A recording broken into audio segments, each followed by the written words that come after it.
Hi everyone and welcome back to my channel. In today's video, we'll be making the calling bird ornament from the book called 12 Days of Christmas Felt Decorations by Corinne Lapierre. So let's dive right in and take a quick look at the supplies we'll need. For this project, we are going to need some felt. I'm using a dark gray, a light gray, and a yellow. I'll also be using a heat erasable marker, but it's optional, ribbon, double-sided tape, thread, stuffing, a needle, and a sharp pair of scissors. And of course the pattern. The pattern comes from the book called 12 Days of Christmas Felt Decorations. And if you've seen my previous videos, you already know I don't like cutting up the book, so I made myself a copy to work from. I'll start by roughly cutting out the shapes from the copy I made.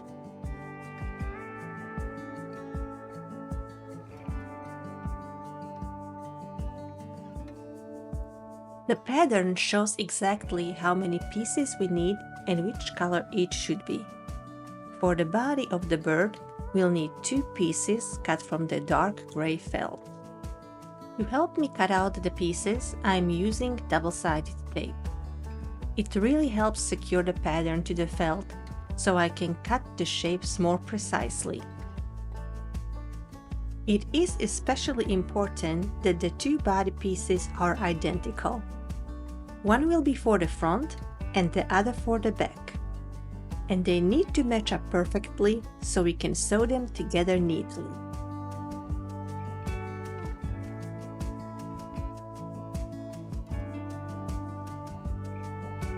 If you don't have a double-sided tape, there are a few other methods you can use to cut your felt pieces accurately. The first method is the freezer paper method. You can trace the pattern onto the non-waxy side of freezer paper, then iron it onto the felt waxy side down. It sticks just enough to hold the pattern in place while you cut, and it peels right off when you are done. Now, I personally haven't tried this method, but if you did, let me know in the comments below if it worked out for you.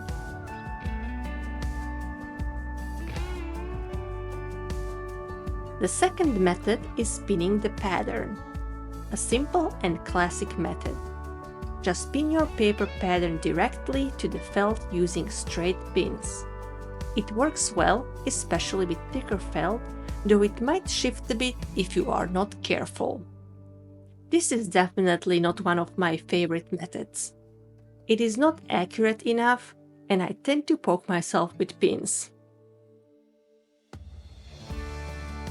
A third option would be tracing with heat erasable or fabric marker. You can trace around your pattern pieces directly onto the felt with a heat erasable pen or a fabric marker, then cut along the lines. This works especially well for larger or simpler shapes. Now, I do love using heat erasable pens, but not for cutting out shapes from felt. And lastly, you can copy your pattern onto a sticker paper. Copy your pattern onto a full sheet sticker paper, stick it to the felt, and cut around the shapes. It peels off easily and works great for detailed pieces. And here we have all the pieces cut out nice and precisely. We've got the 2 body pieces in dark gray, 2 wings in light gray, and the little yellow beak. Don't forget to save your felt scraps, they are perfect for using as stuffing later on. Before I start stitching, I like to draw the design directly onto the felt so I know exactly where to sew. You can definitely just start stitching freehand, but I've found that marking the lines first helps keep everything neat and consistent. I am using a heat erasable marker to draw the design. If any of the lines are still visible after I finish stitching, I can easily remove them by applying a bit of heat. Just a quick touch with an iron or even a hairdryer will do the trick. See how this wing overlaps the tail? I want to point something out so you can learn from my mistake. I am going to first stitch on these 3 longer lines onto the wing before connecting it to the body. The embroidery should hold the wing in place, but if I do that now, it will be really tricky to attach the front and the back pieces later on with a blanket stitch.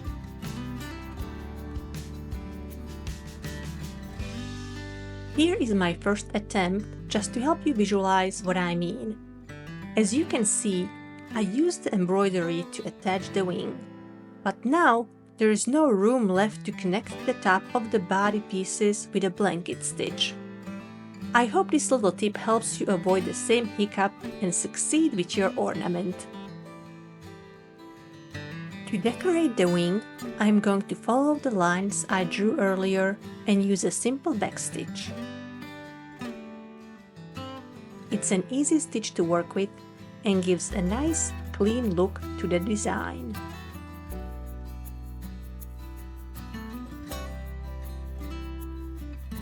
To do a backstitch, just bring your needle up and take it a stitch backwards. Then bring the needle up again a stitch length ahead of the first stitch. Put the needle back to the same point as the previous stitch.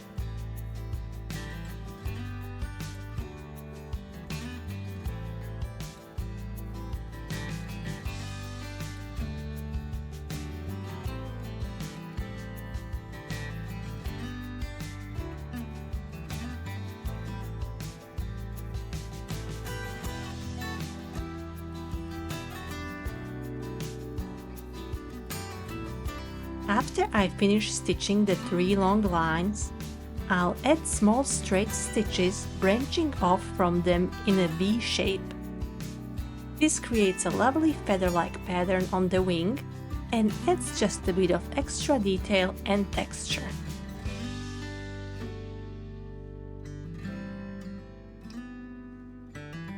First, I'll add a few of those V-shaped stitches using black thread. Then, to add a bit of contrast and detail, I'll go back and add small straight stitches in yellow thread in between each of the black ones. It gives the wing a more textured, layered look and really makes the design pop.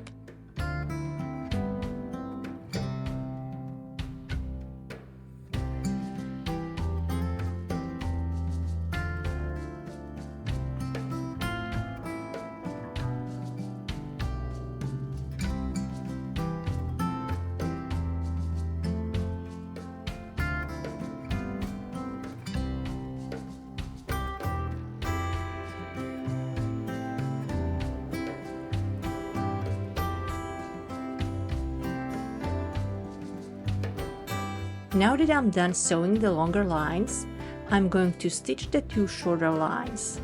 But this time, I'll be attaching the wing to the body as I sew.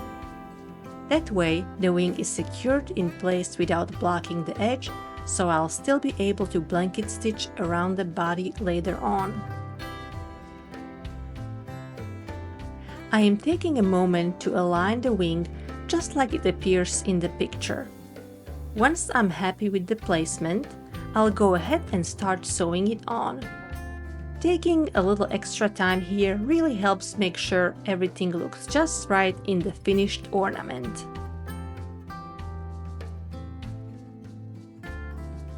Just like before, I'll start by sewing the straight lines using a backstitch. Once those are done, I'll go back in and add the V-shaped stitches to complete the feather pattern on the wing.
Next, we'll decorate the wing with a few French knots, just like it's shown in the picture.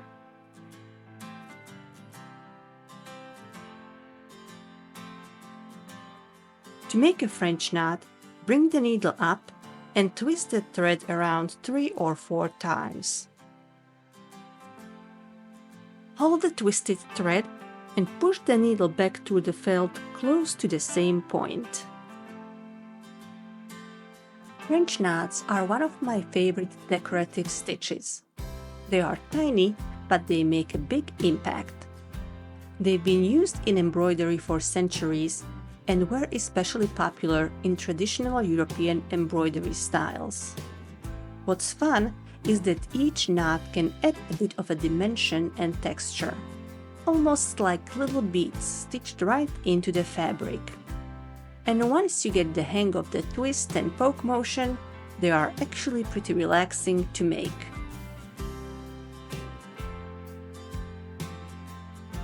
Have you ever used French knots in your craft before?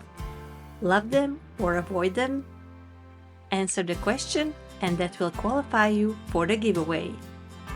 The rules are listed in the description box below.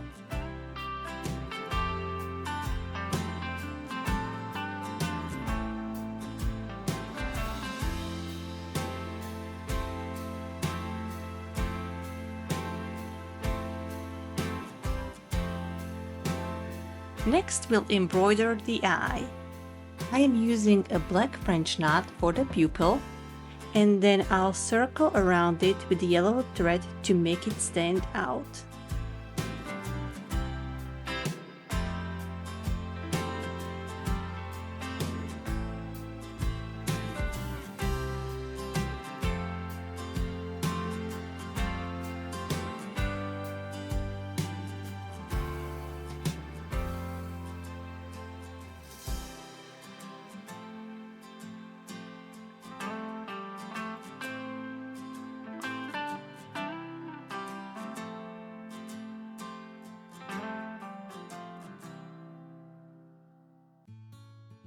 Decorate the tail. I'll be using the same stitch pattern we used on the wing. When I made this ornament the first time, I used a light gray thread and I think it stood out a bit more than the black one. But this time, I'm trying to stay as close to the original design in the book as possible, so I'm sticking with the black thread.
We are almost done.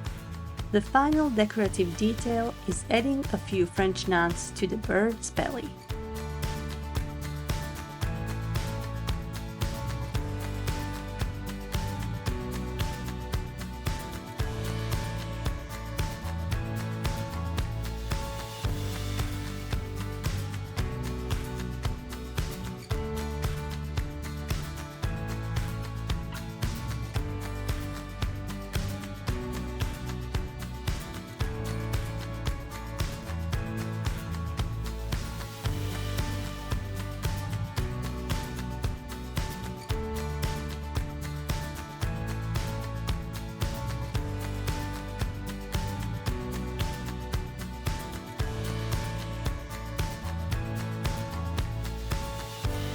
And with that, one side of the bird is finished. Before you start decorating the other side, make sure you are working on the correct side. To double check, flip your pieces so they are positioned as a mirror image of each other. That way, everything will line up properly when you sew them together.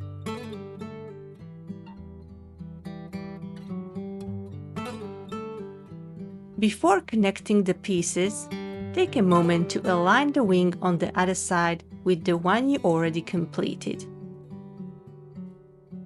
You want them to match exactly, with the wing pointing at the same angle. This little step helps keep your ornament looking nice and symmetrical from both sides.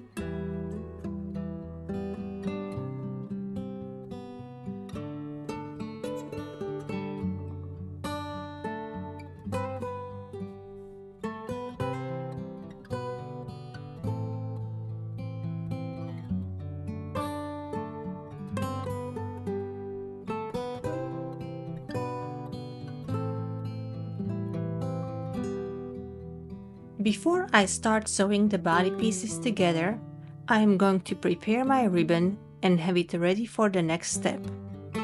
I'm cutting about 7 inches, which I think is a great length for hanging, but feel free to make yours longer or shorter depending on how you want to use your ornament. For this next step, we are also going to need some stuffing. So have it ready and keep it nearby. Now I'm going to align both sides of the bird to make sure they match perfectly. Once I'm happy with the placement, I'll start sewing them together using a blanket stitch. To begin, I'll bring my needle up through just the top layer of felt. This way, the knot at the end of the thread will be hidden inside for a nice, neat finish.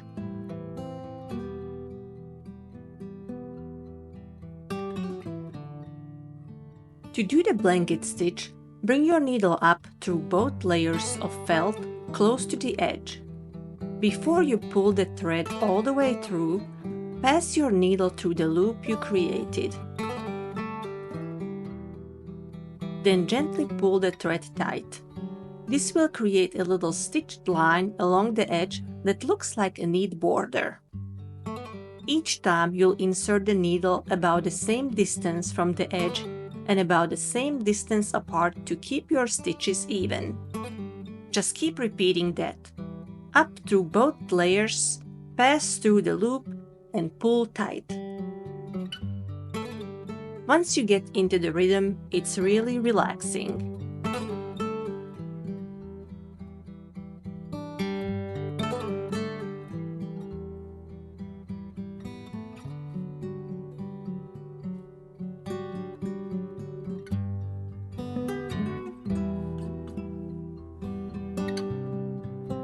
Before I continue with my stitching, I am going to pause and stuff the tail first. I find it's much easier to reach and shape the tail first nicely before sewing too far around the body. I am using a wooden skewer to help me reach the far end of the tail. If you don't have one, you can use a chopstick or even a pen.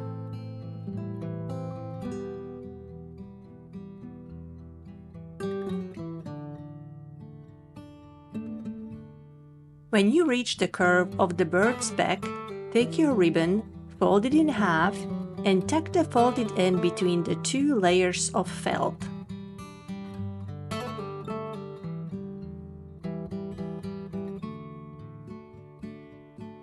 Hold it in place and secure it with a few extra stitches to make sure it's nice and strong.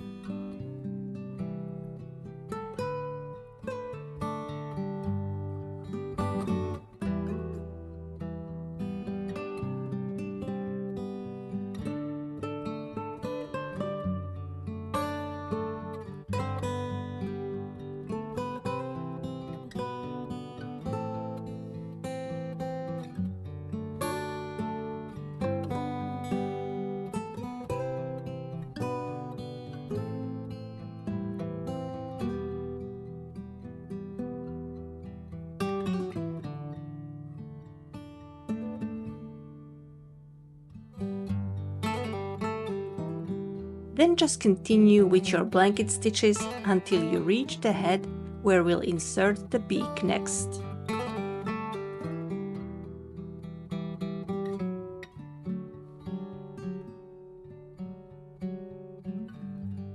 Now it's time to insert the beak.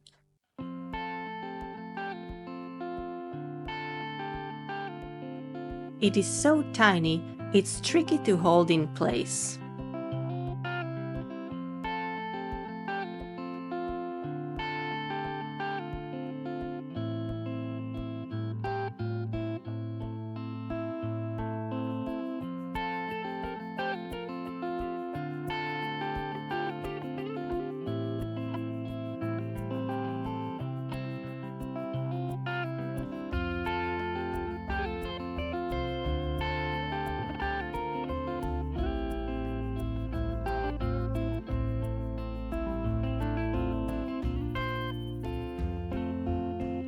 I am not entirely happy with how it's turning out, but I've got an idea to fix it. I'm going to carefully remove the stitches and cut out another beak, but this time I'll make the part that gets inserted into the head a bit longer. That will make it easier to hold down with stitches. I really hope this little trick helps you avoid any frustrations.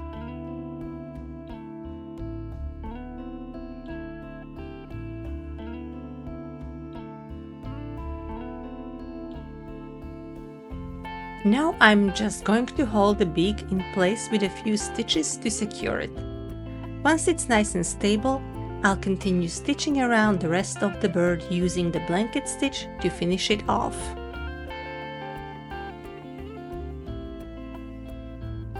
This is turning out so much better now. The longer beak is definitely making it way easier to work with, and everything is coming together nicely.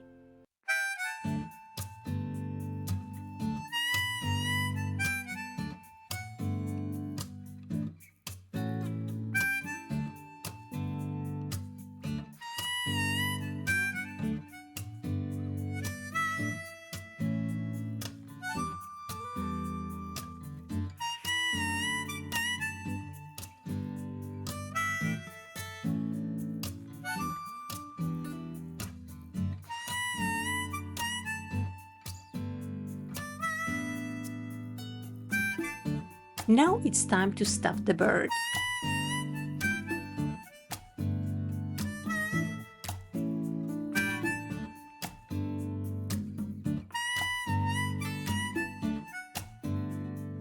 Don't forget, you can use any leftover felt scraps as stuffing. I like to chop them up into smaller pieces before inserting them into the bird. It helps keep everything even and gives a nice firm shape.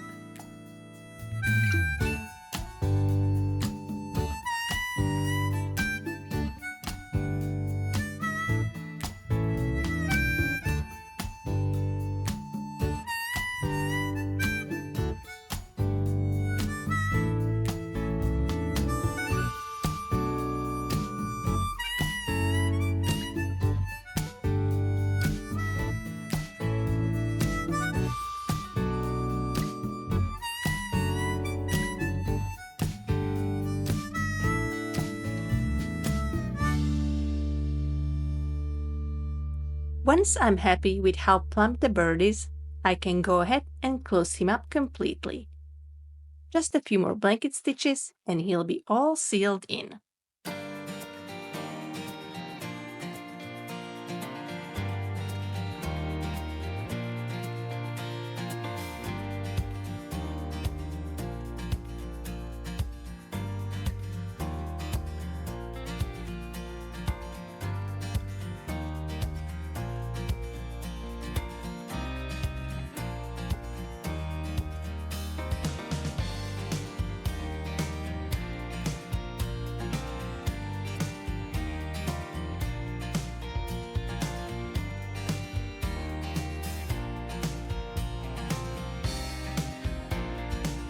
See how the stitches on the inside are visible?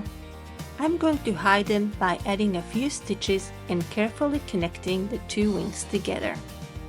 I'm going to find a thread that's close to the same color as the wing, so the stitches blend in and aren't visible. This will help everything looking neat and seamless.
And there we have it.